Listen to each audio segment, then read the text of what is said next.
అందరికీ నమస్కారం. ఈరోజు జగన్మోహన్ రెడ్డి గారు ప్రెస్ మీట్ పెట్టి రాయలసీమ లిఫ్ట్ స్కీమ్ పనులు నిలిపివేత, తెలంగాణ సీఎంతో నారా చంద్రబాబు నాయుడు గారు చీకటి ఒప్పందం చేసుకున్నారని దీనిపైన మాట్లాడితే ఈ అంశం మొత్తం కూడా చంద్రబాబు నాయుడు గారు అంటూ కూటమి తనకు అనుకూల మీడియా కుల మీడియాతో డైవర్షన్ చేసి మరి ఏ రకంగా అయితే జగన్మోహన్ రెడ్డి గారిని దూషించారో మనం చూస్తూనే ఉన్నాం. ఏదైతే ఒక విలేకరు అడిగినటువంటి ప్రశ్నకి జగన్మోహన్ రెడ్డి గారు మరి రాజధాని గురించి కొన్ని మాటలు మాట్లాడితే ఆ మాటలను వక్రీకరిస్తా రాజధాని గురించి జగన్మోహన్ రెడ్డి గారికి ఇంకా అర్థం కాలేదా, అజ్ఞానంలో ఉన్నారని చెప్తూ అనేక రకాల మరి పెద్ద పెద్ద మాటలతో అనరాని క్యాప్షన్లు పెట్టి వాళ్ళకు అనుకూల మీడియాలో మరి జగన్మోహన్ రెడ్డి గారిని మరి దూషించడం జరుగుతూ ఉంది. ఎందుకంటే రాయలసీమ ప్రాంత రైతులని ప్రజల్ని నీరు అందకుండా అంధకారంలో నెట్టి ఎడారిలా తయారు చేయడానికి చేసుకున్నటువంటి చీకటి ఒప్పందం రాయలసీమ రైతులకి ప్రజలకు తెలిసిపోయిందని దాన్ని డైవర్షన్ చేయాలని మరి చంద్రబాబు నాయుడు గారు చాలా ప్లానెడ్గా చాలా పగడబందిగా మరి జగన్మోహన్ రెడ్డి గారి మీద వాళ్ళు మరుగే కొన్ని ఛానల్స్ ఏవైతే ఉన్నాయో వాళ్ళకు అనుకూల మీడియా ద్వారా ఈ రోజున జగన్మోహన్ రెడ్డి గారి మీద దండయాత్ర చేయడానికి వాటిని మరి ఉసిగలిపారు. మనం చూద్దాం జగన్మోహన్ రెడ్డి గారు ఏం మాట్లాడారు.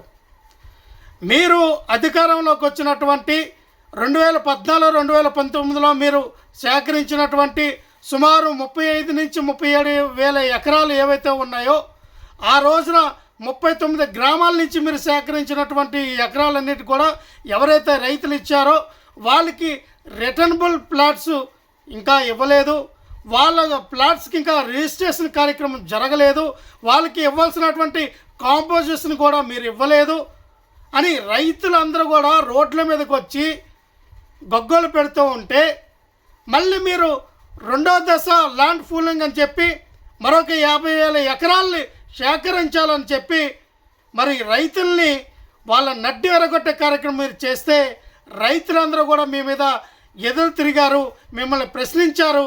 గతంలో ఇచ్చిన ధరకే దిక్కులేదు, మళ్ళీ ఇప్పుడు మీరు అడుగుతూ ఉన్నారు.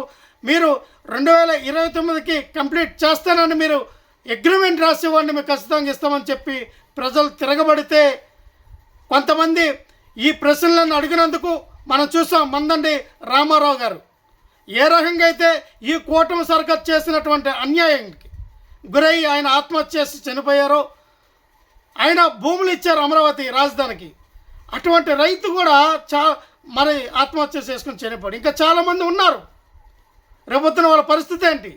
వాళ్ళ భూములు మీకు ఇచ్చారు, వాళ్ళ భవిష్యత్తులో బాగుపడతాయి అనుకున్నారు, వాళ్ళ పిల్లలకు ఉద్యోగాల్లో తిరుగుతాయి అనుకున్నారు, వాళ్ళకి ఆ నాణ్యమైన విద్యా వైద్యం అందుతుందని భావించారు. కానీ ఈ రోజున మీరు నట్టేయటం ఇచ్చేశారు. ఒక పక్కన చూస్తే అమరావతి అనేది సెల్ఫ్ ఫైనాన్షియల్ అని అన్నారు, కానీ ఎక్కడ అమరావతి పేరు చెప్పి ఇప్పటికి మీరు 50,000 కోట్ల రూపాయలు అప్పులు చేసి ఆ అప్పులు ఏం చేశారు, ఏం కట్టారని చెప్తే సమాధానం లేదు. కనీసం ఒక ఇటుక బెట్ట కూడా అక్కడ వేసింది దాకా కనబడట్లా. కానీ అప్పుల మీద అప్పులు చేస్తూ ఉన్నారు అమరావతి పేరు చెప్పి. ఈ అమరావతి పేరు చెప్పి ఇంక ఎంత మీరు అప్పులు చేస్తారు అంటే సుమారు 1,00,000 ఎకరాలు మీరు సేకరించి 1,00,000 కోట్ల పైన బడ్జెట్ మీరు అని చెప్తే ఈ 1,00,000 కోట్లు వెచ్చించాలంటే ప్రజలకు భారం కాదా? ప్రజలకు నెత్తి మీద ఇది గుదిబండ కాదా? ట్యాక్సులు ఎవరైతే కడుతూ ఉన్నారో వాళ్ళందరూ కూడా ఇది గుదిబండ కాదా? రేపొద్దున ప్రజలే కదా కట్టాలి ఈ డబ్బులన్నీ కూడా. మీరు అప్పుల మీద అప్పులు చేసుకున్నకపోతే ఆ డబ్బులు రేపొద్దున ప్రజలే కదా కట్టాలి. నారా చంద్రబాబు నాయుడు గారు మీరు కానీ, పవన్ కళ్యాణ్ కానీ, నారా లోకేష్ కానీ మీరు కానీ కట్టరు కదా, రాష్ట్ర ప్రజలే కదా కట్టాలి. ఆలోచించాలి, అంతే కదా. మరి గతంలో మీరు 2014 నుంచి 2019లో మీరు 5,500 కోట్లు ఖర్చు పెట్టారు కదా, ఏ అభివృద్ధి చేస్తారు అమరావతిని? 2019 కల్లా మెట్రో కంప్లీట్ అవుతుంది అన్నారు, రైల్వే స్టేషన్ కంప్లీట్ అవుతుంది అన్నారు, బస్ స్టాండ్ కంప్లీట్ అవుతుంది అన్నారు, ఏమి కట్టలేకపోయారు కదా. ఇన్నర్ రింగ్ రోడ్ కట్టుతామన్నారు, ఏమి కట్టలేకపోయారు కదా. ఇవి కదా మేము అడుగుతూ ఉంది, ఇది కదా మీకు భూములు ఇచ్చిన రైతులు అడుగుతూ ఉన్నారు. కానీ జగన్మోహన్ రెడ్డి గారి మీద మాత్రం దుష్ప్రచారం చేయడానికి, జగన్మోహన్ రెడ్డి గారిని తిట్టడానికి, జగన్మోహన్ రెడ్డి గారి మీద లేనపడి అబండాలు వేయడానికి మీ కుల సంఘాల మీడియాల ద్వారా ఇష్టం వచ్చినట్టుగా మురిగిస్తూ ఉన్నారు. ఈరోజున జగన్మోహన్ రెడ్డి గారు చేసిన తప్పేంటి? జగన్మోహన్ రెడ్డి గారు చేసినటువంటి ఘనత రాయలసీమ లిఫ్ట్ ఇరిగేషన్ పనులు ఆయన చేస్తే దానికోసం 900 కోట్ల రూపాయలు ఖర్చు పెడితే 3,378 కోట్ల రూపాయలు వెచ్చిస్తే ఆ పనులను మీరు 2025 మీరు వచ్చినప్పుడు ఆ పనులను మీరు ఆపేసి చీకటి ఒప్పందం చేసుకుని రేవంత్ రెడ్డి గారితో ఈరోజున రాయలసీమ ప్రజలకి తాగడానికి అలాగే వ్యవసాయం చేయడానికి సాగు చేయడానికి వాటర్ లేక ఎడారి చేసే కార్యక్రమం మీరు చేస్తే దాన్ని ప్రశ్నించినందుకు, దాన్ని అడిగినందుకు, గొంతెచ్చి వెలువెత్తినందుకు జగన్మోహన్ రెడ్డి గారి మీద దండయాత్ర చేస్తారా? అంటే మేము అడగకూడదా? మేము ప్రశ్నించకూడదా? మీరు చేసిన తప్పులు ఎలుగెత్తి చూపించకూడదా? అంటే జగన్మోహన్ రెడ్డి గారు అడిగేది చూపిస్తే మరిగిస్తారా మీ మీడియా సంఘాలు మీడియాలతో? ఎవరు భయపడరు ఇక్కడ. మీరు ఎటువంటి యాసలు వేసినా భయపడరు. మీ యొక్క ఒడితూపులకి తాటాక చప్పులకు భయపడే నాయకుడు మా నాయకుడు కాదు. మా అధినాయకుడు జంకే నాయకుడు కాదు. మేము కూడా జంకే నాయకులము కాదు. గుర్తుపెట్టుకోవాలా. ఎందుకంటే ఇప్పుడు కూడా రాజధాని పేరు చెప్పారు. ఒక పక్కనేమో మేము ఎకరాల మీద ఎకరాలు అమ్మి రాజధాని కడతానన్నారు. ఎకరాలు అమ్మలేదు, ఏమీ అమ్మలా. ఒక పక్కనేమో అమరావతి పేరు చెప్పి దోచుకోవడం జరుగుతూ ఉంది. ఏమరా బాబు అంటే ఇదే అమరావతిని జగన్మోహన్ రెడ్డి గారు ఇంకా అమరావతికి భూములు ఇవ్వవసరం లేదు, అమరావతికి ఇంకా ఏం చేయవసరం లేదని చెప్పి అని అంటూ ఉన్నారని చెప్పి మీ మీడియాలతో అబద్ధం ఆడిస్తూ ఉన్నారు. ఇంకా మళ్ళీ చెప్తూ ఉన్నా, ఏదైతే విభజన తెలంగాణ ఆంధ్రప్రదేశ్ విభజన తర్వాత అధికారం చేపట్టిన మీరు ఈ 7 సంవత్సరాలు అంటే అప్పుడు 5 సంవత్సరాలు, ఈ 2 సంవత్సరాల్లో అమరావతిని ఎందుకు మీరు నిర్మించలేకపోయారు? ఎందుకు కట్టలేకపోయారు? మీరు కేవలం చేసింది ఏంద్రా అంటే అక్కడ మొలిసినటువంటి జంగిల్స్ని క్లియర్ చేయడానికి 100 కోట్లు ఖర్చు పెట్టారు. అక్కడ వర్షం వచ్చి నీరు ఏదైతే నీరు చేరిందో ఆ నీరుని తోడించడానికి ఐకాన్ టవర్స్ అని చెప్పి ఆ ఐకాన్ టవర్స్ దగ్గర పేరుకుపోయిన చేరినటువంటి వాటర్ని తోడించడానికి 100 కోట్లు ఖర్చు పెడుతున్నారు తప్ప మీరు చేసింది ఏమి లేదు. ఎకరాకి 2 కోట్ల రూపాయలు ఖర్చు పెడతామన్నారు ఒక మాట. అంటే రాజధాని బడ్జెట్ మీరు ఎంతవరకు తీసుకెళ్లాలనుకుంటున్నారు? దీన్ని ఏం చేయాలనుకుంటున్నారు? ఇదంతా కూడా ఆంధ్రప్రదేశ్ రాష్ట్రం మీద గుదిబండ కదా, బడ్జెట్ మీద. అభివృద్ధి అనేది ఒక దగ్గర మీరు ఆపేస్తే, డబ్బు లేకుండా మీరు అప్పుల మీద అప్పులు తీసుకొస్తే అంటే రాష్ట్ర ప్రజలందరూ కూడా అడగకూడదా, ప్రశ్నించకూడదా? ఇదేంటంటే నాకు అర్థం కావట్లేదు. 50,000 కోట్ల రూపాయలు మీరు లైనప్ చేసి మీ కాంట్రాక్టుదారులకు మీరు ఇచ్చి కమిషన్లు తినడానికి, దండుకోవడానికి ఎంతసేపు డబ్బులు పెట్టడమేనా? ఇదేనా మీ పరిపాలన చంద్రబాబు నాయుడు గారు? ఎందుకండి ఇవన్నీ కూడా ఈ రోజున ప్రశ్నిస్తే తప్పైపోయిందా?